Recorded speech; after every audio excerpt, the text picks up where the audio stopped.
Hey guys, Guy Fury DX, bringing you another Dokkan Battle video. And today, what I want to do is just to give a bit of an overview of this new Prime Battle LR Krillin event.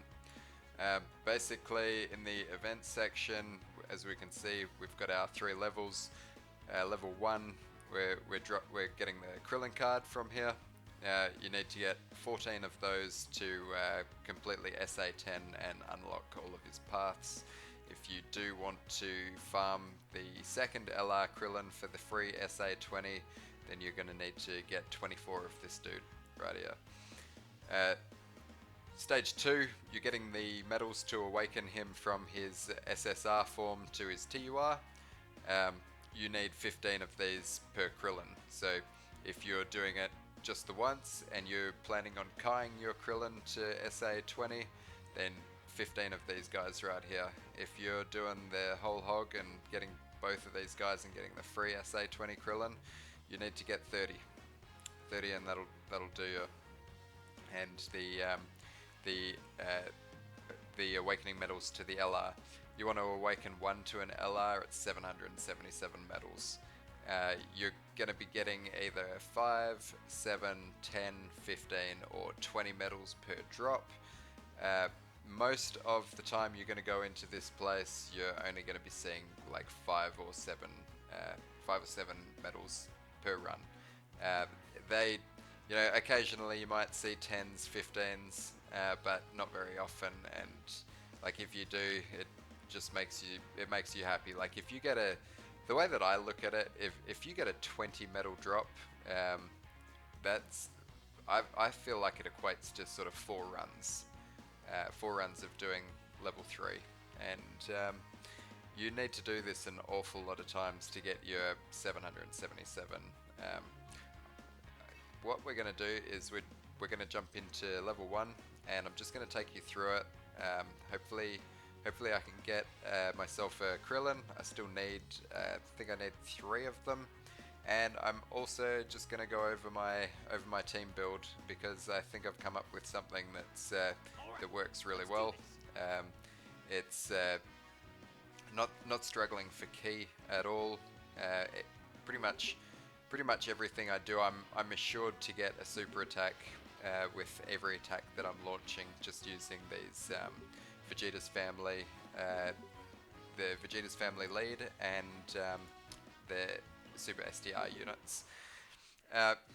With the Prime Battle events, you can't actually use any unit that you want. The only units that you can use are units that are droppable. So nothing that's summonable, nothing that you're going to pull from. Nothing that you're going to get from the barbershop. Nothing that you're going to get like World Tournament rewards. It's just got to be cards that drop from actual events, like that. Just like that. So we've got the SSR for the Krillin. That was a good one. Now I only need to do this a couple more times. Hopefully, I just need 2 of them. I think I'm nearing on about halfway through this grind, and here we've got the SSR version of Krillin. His TUR. I wish they would do something about those diamond backgrounds. I really don't like those. And we've got the LR. So Krillin himself is actually a really solid option as a free-to-play unit. He's the leader of the Earthlings category.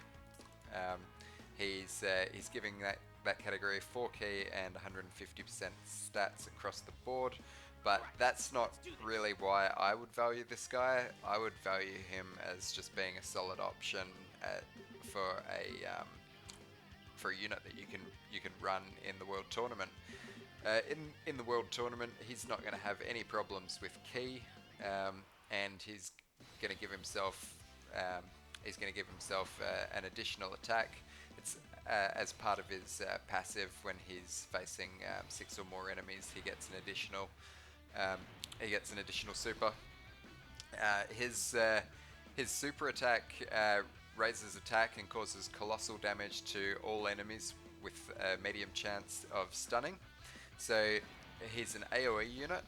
So he's you get that 12 key super, and you're yeah, that's what you want in World Tournament, right? Like, it's, look at that slither of health to go. That's annoying. But the World Tournament, like, you've to do well in the World Tournament, you've got to do AoE damage and not take hits. So if you don't have your summonable LR like your STR Broly, this guy here, this guy will help you. There's another, obviously, couple of options like your Fizz Broly.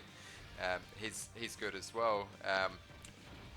Probably, I don't know who I'd prefer out of this Krillin or Fizz Broly. Like, Broly's still, even though he's not an LR, can still perform really well in the World Tournament, and he is a part of the team that I run when I'm doing the World Tournament. And the last couple of times that I've done it, I've been in the top 100 bracket. So he does all right. He does pretty good. So Krillin, he's definitely worth doing this grind. So the second event here, this drops the TUR Awakening medals. So I've got 5 of those. I still need to get another 10 of them. But this is, this is where you want to be. Well, not where you want to be, not where anybody really wants to be, but this is where you're gonna be if you want to get this Krillin, because you need to spend a crap load of time in here farming it up. So as far as boosts are concerned, I have not been using my boosts on anything but this event since the event's dropped, and that's pretty much how I've been. Handling it. I haven't really been coming in here apart from when I've been boosting. I'm kind of over these monotonous grinds. Like, I don't mind grinds, and if it's fun, if you've got to think, if it's hard content. Like, Dokkan's really got to up the game with the content, because it's just too easy. Like, it's so simple. Look at that. Vegeta and Trunks start out full key. So does and they're gonna take care of this Krillin easily. So this is the 3rd level. This is, supposed to be the challenging one.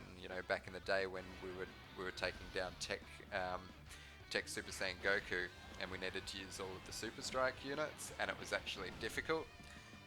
That, like, maybe if you don't want to take it to that extreme, but if we could get some events that are sort of, where you're actually able to die if you take your eye off the ball, you don't concentrate, and it'd be nice. I mean, not everybody has to do it, like, up the drop rate for medals for people who want to do it. It's not too hard. It's simple. And farming 777 medals, I get that you're liking your 777, but, like, I don't mind farming 777 medals, but you could just give those medals to us a little bit quicker, because, I mean, I don't know how many times we've got to run this event on average, but it's a lot. Like, what's that? If you got 777 medals, and just say, like, you can either get 5, 7, 10, or 15 or 20. So let's just meet in the middle and say you're going to get 10 medals per run. That's 77 times at least you're going to have to run this event.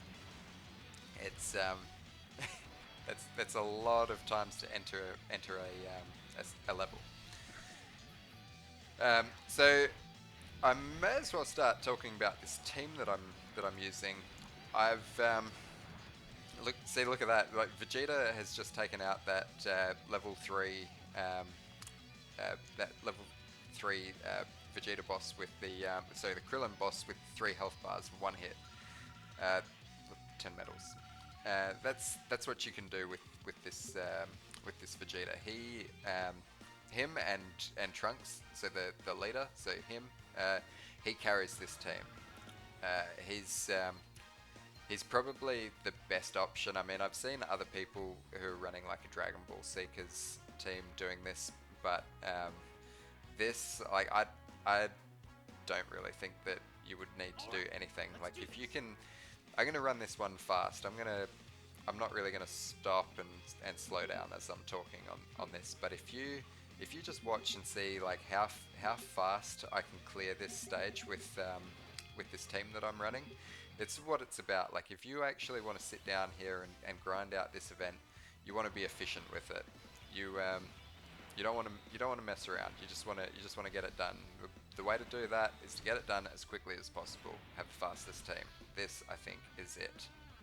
The Vegeta and Trunks, the leader skill, they give the Vegeta's family category 3 key plus 3 and attack and defense and HP plus 77%. So they're giving one another the biggest buff out of everything. They're just giving all of the other super STR units on the team key plus 3 and stats across the board plus 50%.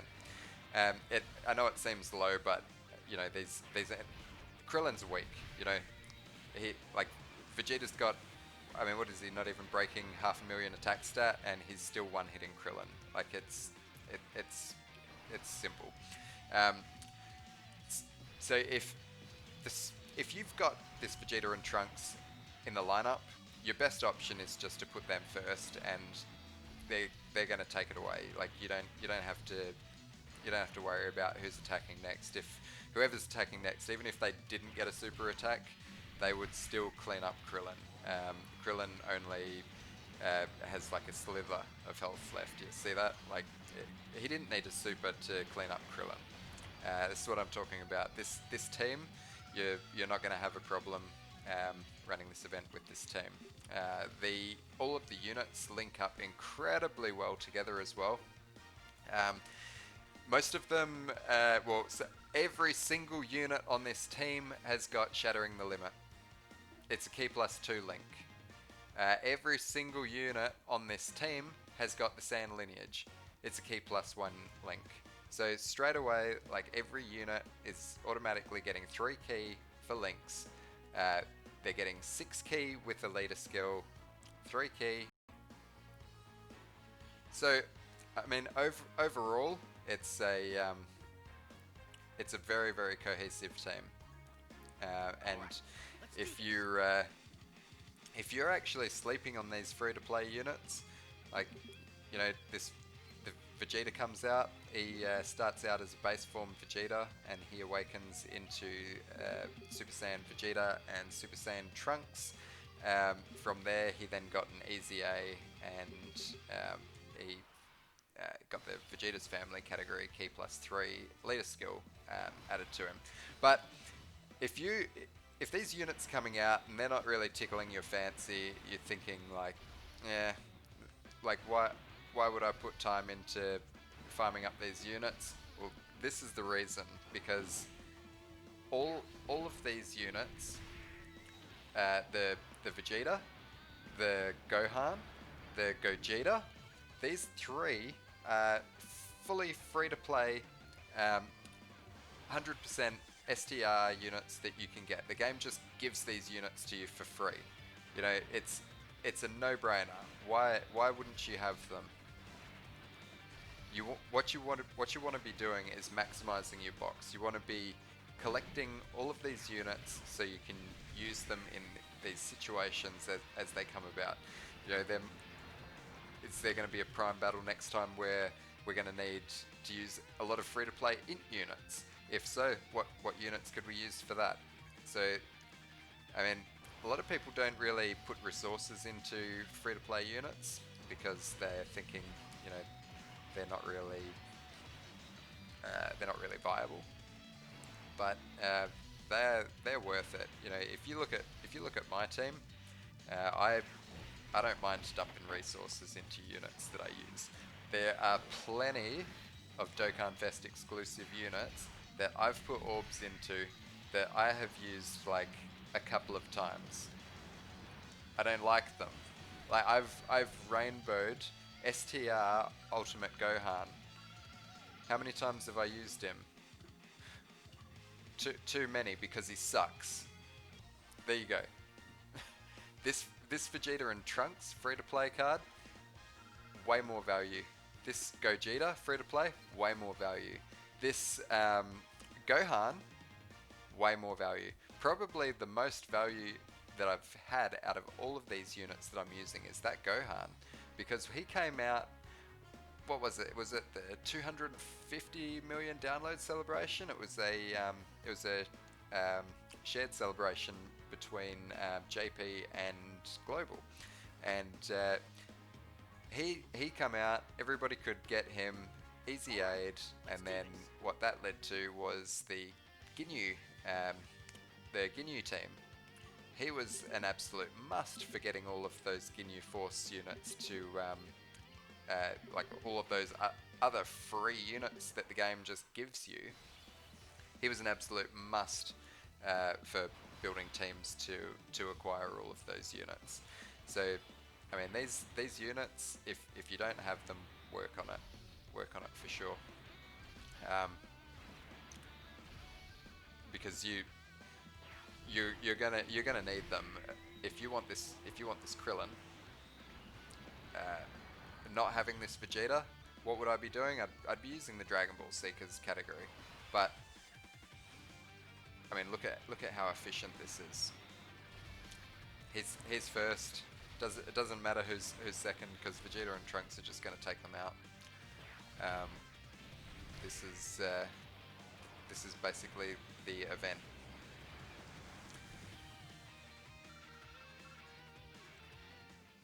Now I only need 9 of these. It is pretty monotonous. But anyway, that is my strat.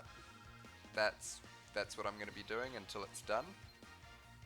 I would recommend you guys, anybody that is going for the Krillin, this is how to do it.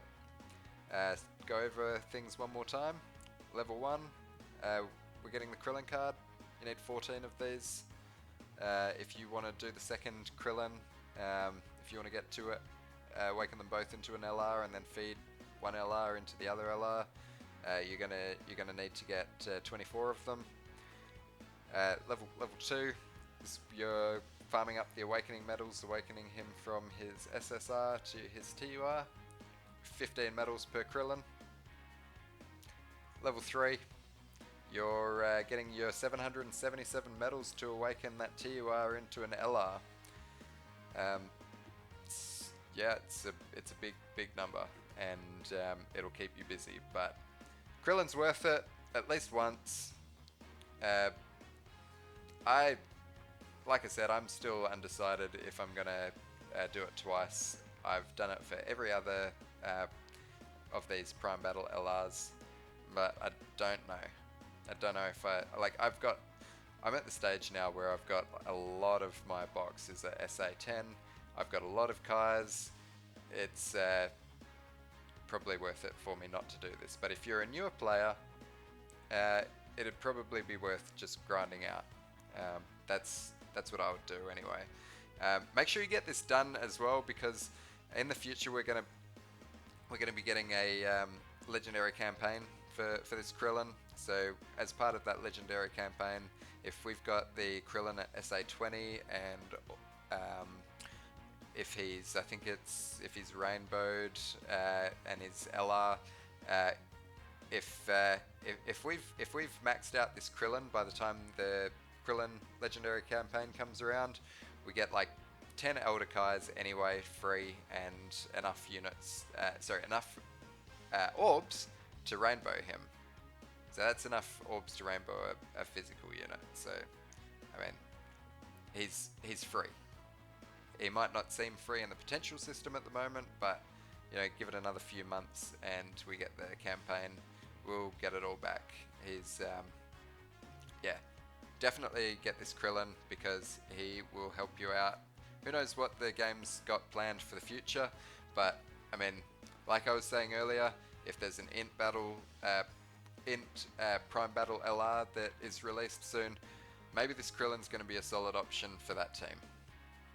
Anyway, guys, thanks for listening. Hope you've learned something, and see you on the next one.